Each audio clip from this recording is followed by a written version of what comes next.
नमस्कार मित्रांनो, सुख म्हणजे नक्की काय असतं या मालिकेच्या आजच्या भागामध्ये आपण पाहणार आहोत की शालिनी म्हणते, तुला तर खूपच पुळका आला आहे ग त्यांचा. तू तर सिलेंडरचा स्फोट करून सगळ्यांना उडवणार होतीस ना. पाहुणी म्हणते, खूप मोठी चूक झाली आहे माझ्याकडून. कुठे आहे माझा पगार, द्या मला. तितक्यात सोमा तिथं गुंड येऊन येतो आणि शालिनी म्हणते, तुला पगार हवा आहे ना, हा बघ तुझा पगार. आता मी राजमाला उडवणार आहे. पाहुणी म्हणते, म्हणजे राज आणि नित्या तर घरातच आहेत ना, मग तुम्ही हे सगळं कसं करणार? म्हणजे तुम्ही माझी जी मिठाई दिली होती त्यामध्ये काही होतं का? शालिनी म्हणते, खूप हुशार आहेस ग तू, न सांगता तुला सगळं काही कळालं. आता पाहुणीला धक्काच बसतो आणि ती म्हणते, पण तुम्ही या सगळ्यामध्ये मला का पुढं केलं? मी तर चांगलं बनवून त्यांचा सगळ्यांचा विश्वास पुन्हा मिळवणार होते. तुम्ही मला या सगळ्यामध्ये का अडकवलं? शालिनी तिच्या कानामागं मारते आणि अशीच कानाखाली मारून तुला घरातल्यांनी बाहेर पाठवलं होतं ना. पाहुणी म्हणते, पण ती कानाखाली मला नित्याने मारली होती, बाकीच्यांचा यामध्ये काय दोष होता? शालिनी म्हणते, मग मी त्या नित्यालाच आता धडा शिकवत आहे ना. पाहुणी म्हणते, अहो पण मालकीनबाई, मिठाई तर मी वाटली आहे ना सगळ्यांना माझ्या हाताने. या सगळ्यामध्ये मी वाईट होणार आहे, तुम्ही नाही. शालिनी पाहुणीला लाथ मारते आणि म्हणते, अशीच माझ्या पायाशी भीक मागत आली होतीस तू. तुम्ही सांगाल ते मी काम करेल, पण मला इथं आश्रय द्या असं बोलली होतीस. आणि आता जर तू माघार घेतलीस ना तर तुझं काय होईल हे तुला सुद्धा कळणार नाही, असं म्हणून ती रागात निघून जाते. इकडे पाहुणी रडतच म्हणते की आता मालकीनबाई म्हणतील ते तुला करावंच लागेल पाहुणी, आणि आता तुला दुसरीकडे आश्रयसुद्धा नाही आहे. इकडे विमलला चक्कर येऊ लागते. तितक्यात नित्या तिला सावरते. विमल सांगते की मला चक्कर आल्यासारखं होते. इकडे तात्यांना सुद्धा चक्कर येऊ लागते आणि आदिराज त्यांना सावरतो. इकडे आम्हासुद्धा चक्कर येऊन पडलेली असते.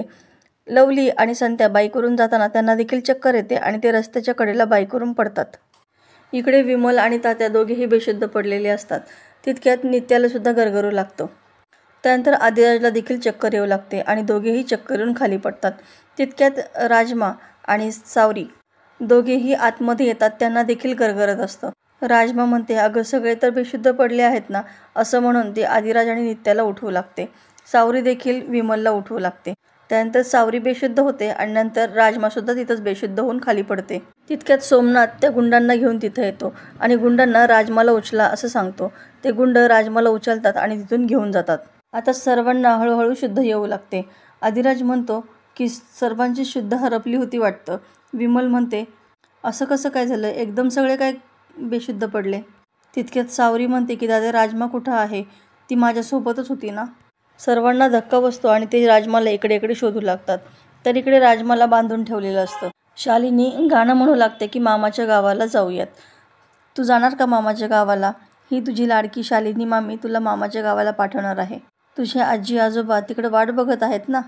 तुला जी 25 वर्ष बोनस म्हणून मिळाली आहेत ना, ती तुला या मामीमुळेच मिळालेली आहेत. आता खूप झालं जगून, गुपचूप जायचं आहे आता. तिकीटही काढलंय तुझं. आता मी तुला इतकी वर्ष आयुष्य दिलं आहे, मग माझे उपकार मान, माझ्या पाया पड, आशीर्वाद घे आणि जा निघून प्रवासाला. आणि शालिनी मोठमोठ्याने हसू लागते. राजमा मात्र बेशुद्धच असते. इकडे शालिनी आणि सोमनाथ रेस्ट हाऊसवरती येतात. शालिनी म्हणते की मला नित्याला जे मागच्या जन्मामध्ये दुःख देता आलं नाही ना, ते मला या जन्मामध्ये देता येणार आहे. याचा मला खूप आनंद झाला आहे. सोमा सांगतो, आम्ही जेव्हा तिथं गेलो ना, सगळे शांत निश्चित पडलेले होते. तितक्यात पाहुणी तिथं येते. शालिनी म्हणते, पण याचं सगळ्याचं क्रेडिट मात्र माझ्या पाहुणीला जातं. अजूनही तुझा राग गेला नाही का माझ्यावरून? नित्याला तुम्ही आता सगळ्यात मोठं दुःख देणार आहे. पाहुणी चिडूनच म्हणते की आई, तात्यांसमोर तुम्ही तोंड दाखवायची सुद्धा जागा नाही ठेवली मला. शालिनी म्हणते की तू याची काळजी नको करू, तुला याच्यामध्ये मी अडकवणार नाही, तू काळजी नको करूस. पाहुणी चिडूनच म्हणते की कोण विश्वास ठेवणार आहे माझ्यावर? स्वतःच्या हाताने मी सगळ्यांना मिठाई खाऊ घातली आहे. शालिनी म्हणते की उगाचच कशाला चिडतेस तू? पाहुणी म्हणते की आलाय मला राग, आणि मला राग येत असून सुद्धा मी काहीही करू शकत नाही, याचा जास्त राग येतोय मला. सोमा तिच्यावरती ओरडतो आणि तोंड गप्प ठेव तुझं, कोणावरती ओरडतेस याचं भान आहे का तुला, असं बोलतो. आता जर तोंडातून एक शब्द काढला ना तर तोंडामध्ये बोळाच कोंबेन, असं बोलतो. पाहुणी चिडूनच सोमाकडे बोट दाखवते आणि काहीतरी बोलणार, पण तितक्यात शालिनीकडे पाहून ती गप्प बसते. इकडे सर्वजण राजमाला शोधत असतात. ताते येतात आणि म्हणतात, वेशीपर्यंत पाहून आलो पण ती कुठेच सापडली नाही. आदिराज म्हणतो की हे सगळं मुद्दाम कोणीतरी केलेलं आहे. सावरी म्हणते, कोणीतरी म्हणजे त्या पाहुणीनेच आणली होती ती मिठाई. तिने आणलेली मिठाई खाल्ली आणि हे आपल्याला असं झालं. विमल चिडूनच म्हणते की पाहुणे, तू हे सगळं काय केलं आहेस आणि चांगलेच पांग फेडले आहेस तू आमचे.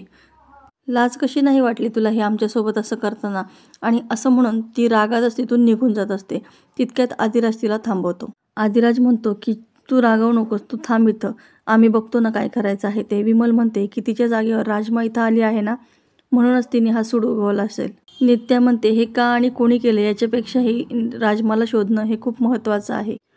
नित्या आदिराजला घेऊन तिथून निघून जाते आणि रेस्ट हाऊसवरती येतात. आदिराज चिडूनच पाहुणीला बाहेर ये असा आवाज देतो. पाहुणी बाहेर येते आणि आदिराज विचारतो की काय टाकलं होतं ते पेड्यांमध्ये. तितक्यात शालिनी देखील बाहेर येते. इतक्या रात्री तुम्ही इथं का आला आहे असं विचारते. आदिराज म्हणतो मालकीनबाई तुम्ही साप पाळलेला आहे. या पाहुणीने आम्हा सगळ्यांना गुंगीचं औषध दिलं आणि राजमाला पळून नेलं आहे. नित्या म्हणते की आदिराज मी पुन्हा एकदा तुला सांगते हे काम पाहुणीचं नाही, तुझ्या मालकीनबाईंनीच हे सगळं काम केलेलं आहे. प्लीज विश्वास ठेव माझ्यावरती. शालिनी म्हणते की माझा काय संबंध आहे? नित्या म्हणते तूच हे सगळं घडून आणलेलं आहेस. तूच या पाहुणीचा प्यादा म्हणून वापर केलेला आहे. तूच राजमाला पळवलेला आहेस. सांग राजमा कुठं आहे, कुठं लपवलं आहेस तिला? आणि असं म्हणून ती तिच्या कानाखाली मारणारच असते. तितक्यात आदिराज तिचा हात धरतो.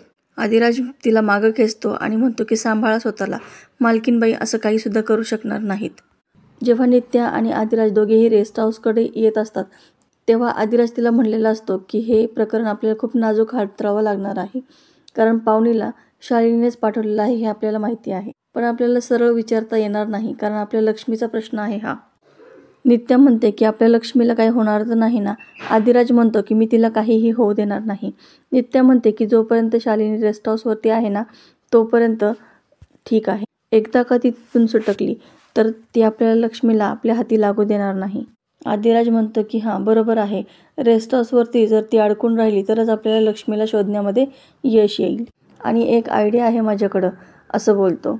आता तेव्हा नित्याच्या सर्व काही लक्षात येतं आणि ती थोडी शांत होते. शालिनी म्हणते की प्रत्येक वेळी तुझी बायको माझ्यावरतीच का संशय घेते रे? आदिराज शालिनी पुढे हात जोडतो आणि म्हणतो की मालकीनबाई राजमाचा लळा लागला आहे यांना आणि त्याच्यामुळेच त्या खूप काळजीपोटी असं बोलल्या तुम्हाला. त्यांच्या वतीने मी तुमची माफी मागतो. नित्या म्हणते की तुला इतका विश्वास आहे का की यांचा यामध्ये काहीच हात नाही आहे? आदिराज म्हणतो की 100% यांचा याच्यामध्ये काहीच हात नाही. नित्या म्हणते मग आज यांच्यावरती पहारा ठेवायचा, यांना इथून कुठेही जाऊ द्यायचं नाही. आता हे ऐकल्यानंतर शालिनीला मात्र धक्काच बसतो. आदिराज म्हणतो अहो नित्या मॅडम असं कसं करणार? नित्या म्हणते की का नाही, तुला खूप खात्री आहे ना यांच्यावरती? आणि कुठे बिघडलं? यांनी काही केलंच नाही ना, मग नाही म्हणायचा काही प्रश्नच येत नाही. यांच्यावर पहारा ठेवायची परवानगी दे फक्त मला. आदिराज म्हणतो आता तुम्हाला कसं समजावू? नित्या म्हणते समजावू नकोस, पहारा ठेवायची फक्त परवानगी दे. आदिराज म्हणतो की मालकीनबाई माफ करा मला, पण यांच्या समाधानासाठी पहारा ठेवण्याची परवानगी द्या यांना, म्हणजे यांच्या मनातली शंका तरी निघून जाईल. शालिनी अरे पण असं बोलू लागते. तितक्यात नित्या म्हणते की बघ आहे ना तुझा खूप विश्वास यांचा, मग ह्या का तयार होत नाहीयेत? आदिराज म्हणतो पण नाहीतरी कुठं म्हणाले आहेत त्या?